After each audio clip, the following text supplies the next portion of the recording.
Hello, my name is Caroline and I work with SEAI. In this video, we're going to see how energy can change from one type of energy to another type of energy. We're going to do a quick experiment that tells us about the laws to do with energy. Science is made up of lots of different laws. You might know the law of gravity. Energy has lots of laws associated with it. The first law states that energy cannot be created, it cannot be destroyed, but it can change.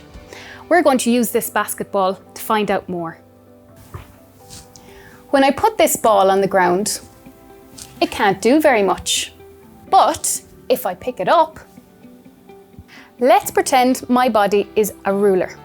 Down at my toes is 0, and up here at my shoulders is 10. I'm going to give this ball 10 parts of stored energy. 0, 1, 2, 3, 4, 5, 6, 7, 8, 9, 10. Let's see what happens if I let the ball go. Will it bounce and come all the way back up to 10? Will it bounce and stay at 0? Or will it come back to somewhere in the middle? What do you think? Let's have a go. It came back to about 7. But wait a second, I gave the ball 10 parts of stored energy.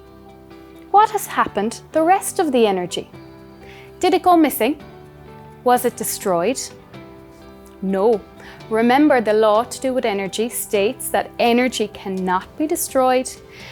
It must have changed. But what did it change into? Let's find out. I'm going to drop this ball again, and I want all of you to close your eyes and raise your hand when you think the ball hits the floor. Let's try it.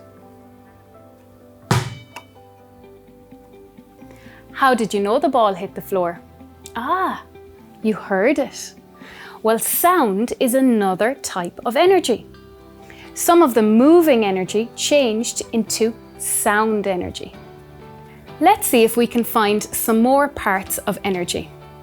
What would happen if I kept bouncing this ball up and down repeatedly? Eventually, the ball will start to get warm. This is due to heat energy.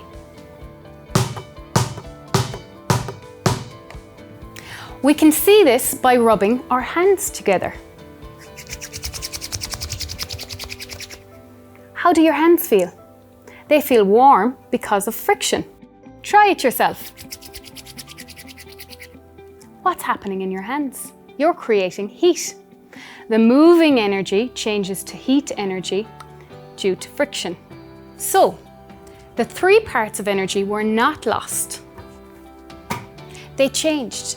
They changed into sound energy, heat energy, and vibrational energy. We know this because of the law to do with energy. It states that energy cannot be destroyed, but it can change from one type of energy to another type of energy. Where do we see this in everyday life? When you run around outside, you warm up. Your moving energy is changing to heat energy. Can you think of any other examples?